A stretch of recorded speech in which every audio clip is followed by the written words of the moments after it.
नमस्ते, मैं डॉक्टर अमृता हूँ। मैं एम्स गुवाहाटी की प्रसूति एवं स्त्री रोग विज्ञान विभाग से हूँ। आज मैं आपसे बात करूँगी गायनेकोलॉजिकल कैंसर्स के बारे में। गायनेकोलॉजिकल कैंसर्स के बारे में जानने के लिए आइए हम लोग पहले देखते हैं कि कैंसर होता क्या है। कैंसर एक ऐसी बीमारी है जिसमें बॉडी के जो नॉर्मल सेल्स हैं वो अपना नॉर्मल काम नहीं करते हैं।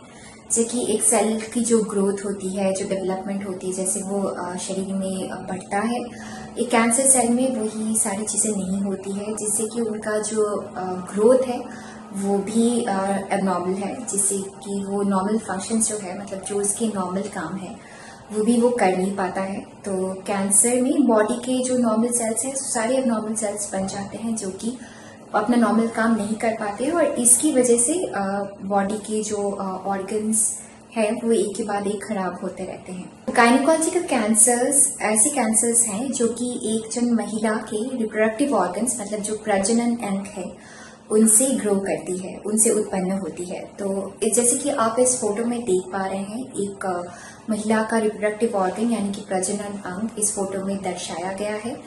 तो जो गर्भाशय है उसको यूट्रस बोलते हैं, उसको हम लोग बच्चादानी भी बोलते हैं। उसके बाद आपको दो ट्यूब्स दिख रहे होंगे जो कि हम लोग उनको फेलोपियन ट्यूब्स बोलते हैं। उसके बाद जो दिख रहे हैं आपको ट्यूब्स जहाँ पे खत्म हुई है उनको हम लोग ओवरीज या अंडादानी बोलते हैं।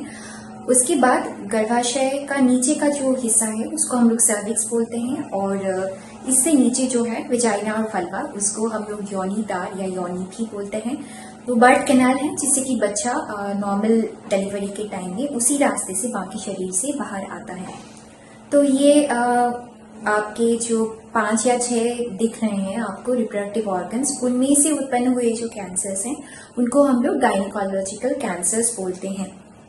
इनमें से सबसे कॉमन जो है वो है सर्विक्स का कैंसर, और उसके बाद आता है आपका गर्भाशय और अंडादानी का कैंसर। तो इन सब कैंसर्स में से ये 3 कैंसर्स ही बहुत ज़्यादा पाया जाता है पूरे विश्व भर में। तो आज हम बात करेंगे सर्वाइकल कैंसर, जो कि गर्भाशय का मुंह है, सर्विक्स कैंसर, उसके बारे में हम लोग अगली कुछ स्लाइड्स में कुछ जानकारी लेंगे। सर्विक्स कैंसर दुनिया भर में गायनेकोलॉजिकल कैंसर्स में चौथे नंबर पे है, और इंडिया में ये महिलाओं में पाए जाने वाली सबसे कॉमन कैंसर्स में दूसरे नंबर पे आती है। और इसमें से करीब पूरे विश्व में करीब 6 लाख वुमेन यानी कि महिलाएं इस बीमारी से पीड़ित होते हैं, जिनमें से 3 लाख आगे जाके उनकी मौत हो जाती है। भारतवर्ष में करीब 1 लाख महिलाएं हर साल इस बीमारी से पीड़ित होते हैं, इस कैंसर से पीड़ित होते हैं, जिनमें से 30 से 40 हजार औरतों की मौत इस कैंसर की वजह से हो जाती है। तो पूरे विश्व भर में हर 2 मिनट में एक महिला की मौत सर्विक्स कैंसर की वजह से होती है, जिससे हमें पता चलता है कि ये कितनी खतरनाक बीमारी है। तो इसके लिए जो वर्ल्ड हेल्थ ऑर्गेनाइजेशन है, जो WHO है, उन्होंने बहुत सारे स्टेप्स उठाए हुए हैं ताकि 2030 में हम लोग पूरी दुनिया से सर्विक्स कैंसर मिटा सकें। सबसे पहले हम लोग जानेंगे कि सर्विक्स कैंसर के रिस्क फैक्टर्स क्या हैं। सर्विक्स कैंसर के रिस्क फैक्टर्स मतलब वो सब महिलाएं जिनमें सर्विक्स कैंसर ज़्यादा होने की प्रवणता है, और किस महिला या फिर कौन सी महिलाएं ऐसे हैं जिन पे सर्विक्स कैंसर बहुत कम टाइम में, कम समय में ही डेवलप कर जाते हैं। वैसे तो सर्विक्स कैंसर दोनों एज ग्रुप में पाया जाता है, जैसे कि एक तो 15 ईयर से, मतलब 15 साल से 40 साल की एक एज ग्रुप में, और फिर आगे एक और दूसरी ग्रुप भी है, मतलब दूसरी एज ग्रुप की महिलाएं हैं, जैसे कि 50 साल से लेके 27 साल तक की महिलाओं को भी सर्विक्स कैंसर हो सकता है। पर जो कम उम्र की औरतें हैं उनमें सर्विक्स कैंसर ज्यादा होने की प्रवणता है। तो सर्विक्स कैंसर के रिस्क फैक्टर्स क्या है? सर्विक्स कैंसर बेसिकली एक वायरस से होता है जिसका नाम है ह्यूमन पैपिलोमा वायरस। तो ये वायरस बहुत जल्दी एक महिला के जो प्रजनन अंग है वहाँ पे ये कैंसर कॉज करती है, और ये सर्विक्स कैंसर के करीब 80 से 90% केसेस में ही ये पाया जाता है। और सर्विक्स कैंसर कॉज करने में, मतलब होने में, जो HPV वायरस की जो स्ट्रेन्स है, जिनको हम स्पीसीज बोलते हैं, उनमें 16 और 18 जो स्ट्रेन्स है वो सबसे ज्यादा ये सर्विक्स कैंसर कॉज करते हैं। और इसके अलावा भी वो सारी महिलाएं जिनमें तंबाकू सेवन बहुत ज़्यादा करते हैं या फिर शराब ज़्यादा पीते हैं या जिनके बहुत सारे यौन संबंधी संपर्क हैं, जिनकी शादी बहुत कम उम्र में हो चुकी है, जिनके यौन संसर्ग में एकाधिक पार्टनर्स या फिर एकाधिक यौन संगी है और बहुत कम उम्र में जिनका यौन संसर्ग शुरू हो गया है, या फिर ऐसी महिलाएं हैं जिनका आर्थिक स्थिति अच्छा नहीं है, जो अपना ध्यान नहीं रख सकते हैं, जो कि बहुत मतलब जिनकी लिविंग कंडीशंस, जो रहने की जगह है वो ठीक से साफ नहीं है, जिनके खाने पीने में हरी साग सब्जी या फल की मात्रा बहुत कम है और जिनको कुछ सी इम्यूनो कॉम्प्रोमाइज्ड कंडीशन जिनमें है, जैसे कि ट्यूबरकुलोसिस, HIV, ये सब बीमारी जिनमें है, उन सब महिलाओं में सर्विक्स कैंसर ज़्यादा पाए जाने की प्रवणता है। HPV इन्फेक्शन आपको होता है तो उससे सर्विक्स कैंसर डेवलप करने में आपको कुछ साल, बहुत सारे साल इनफैक्ट लग जाता है, जो कि 10 से 20 साल है। तो जब ह्यूमन पैपिलोमा वायरस का इन्फेक्शन आपकी बॉडी में होता है तो पहले कुछ एक कंडीशन होता है, उसको हम लोग बोलते हैं सर्वाइकल इंट्राएपिथेलियल नियोप्लेशिया। तो उसके भी 3 विभाग हैं, सर्वाइकल इंट्राएपिथेलियल नियोप्लेशिया कैटेगरी 1, कैटेगरी 2 और कैटेगरी 3। कैटेगरी 2 और 3 सबसे ज्यादा खतरनाक है, तो उनमें सर्विक्स कैंसर ज्यादा जल्दी डेवलप कर जाता है, जबकि CIN1 जो है उसमें काफी टाइम लगता है आगे चल के सर्विक्स कैंसर होने में। तो अगर हम लोग सर्विक्स कैंसर होने से पहले कोई महिला को अगर CIN2 या CIN1 ये सब स्टेज में हम लोग उनको पकड़ सकते हैं, मतलब डिटेक्ट कर सकते हैं, तो सर्विक्स कैंसर बहुत हद तक हम लोग उसको रोक सकते हैं। सर्विक्स कैंसर रोकने के लिए हमें क्या क्या हम लोग कर सकते हैं? एक तो हम लोग अपना स्क्रीनिंग करा सकते हैं। स्क्रीनिंग मतलब ऐसा कुछ परीक्षाएं होती है जो कि हम लोग जिससे पता कर सकते हैं कि किसी भी महिला के शरीर में यानी कि सर्विक्स में अगर वो कैंसरस चेंजेस दिख रहे हैं तो उनका जल्दी से जल्दी हम लोग इलाज कराएं।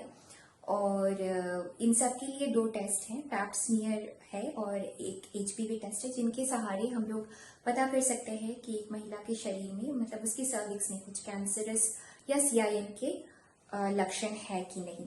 दूसरा तरीका आपका हो गया वैक्सीनेशन, यानी कि CA सर्विक्स के लिए हम लोग वैक्सीन दे सकते हैं, जिससे कि आगे चल के आपको वो ह्यूमन पैपिलोमा वायरस इन्फेक्शन से बचा सकती है।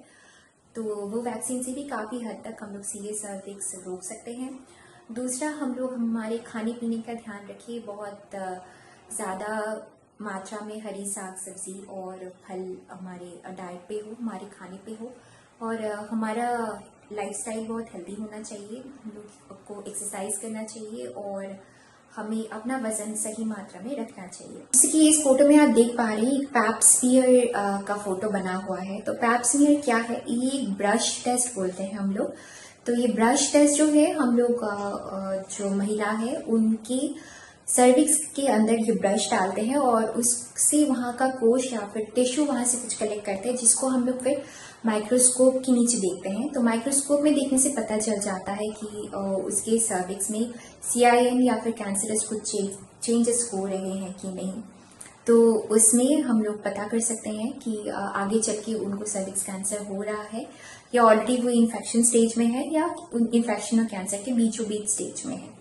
तो HPV DNA भी उसी टाइप का टेस्ट है। तो इसमें हम लोग ह्यूमन पैपिलोमा वायरस का जो DNA का पोर्शन है वो हम लोग देखते हैं, तो उससे हमें पता चल जाता है कि ह्यूमन पैपिलोमा वायरस इन्फेक्शन वो महिला में हुआ है कि नहीं। तो हम लोग कब ये स्क्रीनिंग टेस्ट करा सकते हैं? स्क्रीनिंग टेस्ट WHO के रूल्स के हिसाब से 30 साल की उम्र की महिलाओं से ये टेस्ट शुरू करनी चाहिए और हर 5 से 10 साल में एक बार ये टेस्ट मिनिमम होना चाहिए। तो जिस जगहों में या जहां पर भी कैंसर टेस्टिंग की बहुत सारी सुविधाएं हैं वहां पे 25 साल से भी महिलाएं चालू कर सकती है ये टेस्ट कराना। पर अगर आपके पास सुविधाएं नहीं है और बहुत डेवलप्ड सेंटर्स नहीं है तो आप 30 साल की उम्र से करा सकते हैं ये टेस्ट। और इसके अलावा भी गवर्नमेंट ऑफ इंडिया बहुत सारी प्रोग्राम्स चला रही है, जिसमें से आपके आंगनबाड़ी वर्कर्स और आपके हेल्थ केयर वर्कर्स आपको ऐसे एग्जामिन करके या फिर आपको परीक्षा करके भी बता सकते हैं कि आपके उसमें वो चेंजेस दिख रहे हैं कि नहीं, पर वो थोड़ा एडवांस स्टेज में पता चलता है। तो पैप स्मीयर में कभी कभी ऐसा भी हो सकता है जो इन्फेक्शन बहुत एकदम कम मात्रा में है वो भी पता चल जाता है। तो इसके लिए कोई भी सेंटर में जहाँ पे कैंसर केयर उपलब्ध है या फिर कोई बड़े अस्पताल में आप आके अपना चेकअप करा सकते हैं। दूसरा तरीका आपका जो सर्विक्स कैंसर प्रिवेंट करने का है वो है वैक्सीनेशन। तो वैक्सीनेशन आप अपनी लड़कियों को भी दे सकते हैं और अपने लड़कों को भी दे सकते हैं, बिकॉज ये ह्यूमन पैपिलोमा वायरस इन्फेक्शन को रोकती है, जो कि लड़कों में भी कुछ कुछ कैंसर्स करते हैं, जैसे कि मुंह का कैंसर, गले का कैंसर, पेनिस का कैंसर, तो उनको भी आप रोक सकते हैं ये सर्विक्स कैंसर वैक्सीनेशन के द्वारा। तो अभी गवर्नमेंट ऑफ इंडिया अपना भी सर्विक्स कैंसर का वैक्सीन लेके आए हैं, जो बहुत जल्दी मार्केट में उपलब्ध हो जाएगा और बहुत कम पैसे से भी उपलब्ध होगा।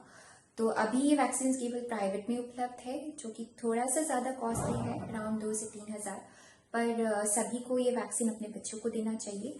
आप ये वैक्सीन 9 साल की उम्र से अपने बच्चों में शुरू कर सकते हैं। 9 से 14 साल के बच्चों में सिर्फ 2 ही डोज वैक्सीन लगता है, और अगर आपका बच्चा उससे बड़ा है, जैसे कि 15 साल के ऊपर, तो आप उसको वैक्सीन के 3 डोज दे सकते हैं। और जो 9 से 14 साल की उम्र में है, वो जो 2 डोजेस वैक्सीन लगते हैं उसको 0 मंथ और 6 से 12 मंथ्स के बीच लगना है, और दोनों डोज के बीच आपको 5 महीने का मिनिमम गैप होना चाहिए।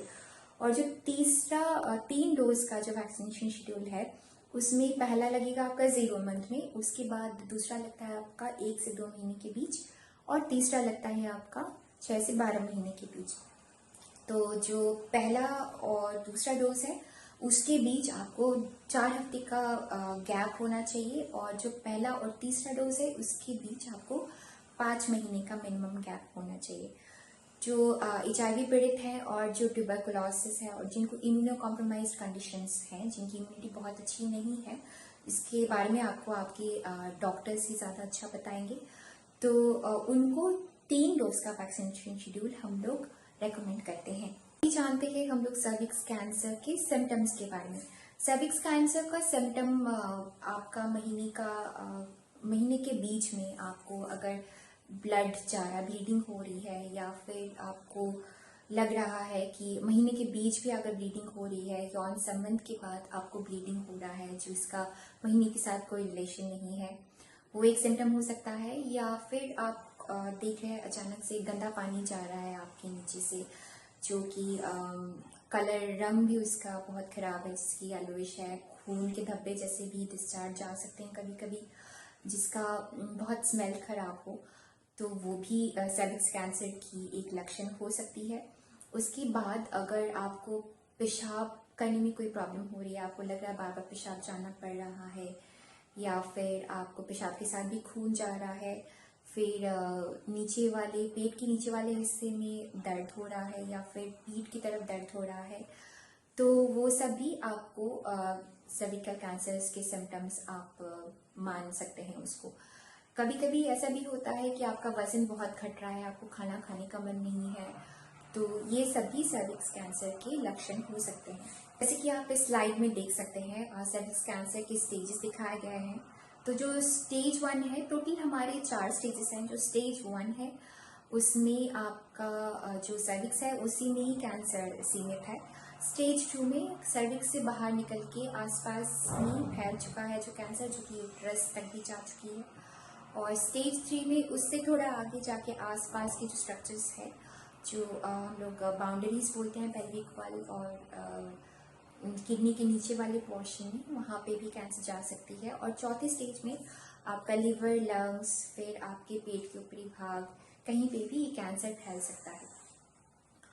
तो सर्विक्स कैंसर की 2-3 तरीके की ट्रीटमेंट है। पहला आपका ट्रीटमेंट है सर्जरी। अगर आपकी स्टेजेस बहुत कम है तो आप ऑपरेशन से अच्छे हो सकते हैं। उसके बाद रेडियोथेरेपी यानी कि विकिरण चिकित्सा एक और वो है जो आप सर्विक्स कैंसर में हम लोग पेशेंट्स को देते हैं। तो कभी कभी हम लोग डिसाइड करते हैं अगर सर्जरी के लिए पेशेंट मतलब फिट नहीं है, जो सर्जरी उसका नहीं हो सकता है, उन सब पेशेंट्स में भी हम लोग रेडिएशन थेरेपी यानी कि विकिरण चिकित्सा देते हैं कभी कभी, तो वो भी अच्छा काम करती है। और कीमोथेरेपी, जो कि कीमो ड्रग्स यानी कि कैंसर की दवाई देते हैं, तो वो जनरली जो कैंसर बहुत फैल चुका है बॉडी में, उन पे हम लोग नॉर्मली ये देते हैं। और आपका एक और तरीका है जो कि टारगेटेड थेरेपीज। एक स्पेशल कैंसर ड्रग्स हैं जो कि कैंसर सेल्स को टारगेट करके हम लोग चलाते हैं। तो ये बहुत कॉस्टली ट्रीटमेंट है और बहुत एडवांस केसेस में जिनका कोई भी ट्रीटमेंट मोडालिटी काम नहीं कर रहा है उन पे हम लोग ये ट्राई कर सकते हैं। तो ये था सर्विक्स कैंसर के बारे में कुछ बातें। आशा करती हूँ आप लोग सर्विक्स कैंसर के बारे में कुछ इन्फॉर्मेशन इस वीडियो से ले सकते हैं। तो आज के लिए इतना ही। नमस्ते।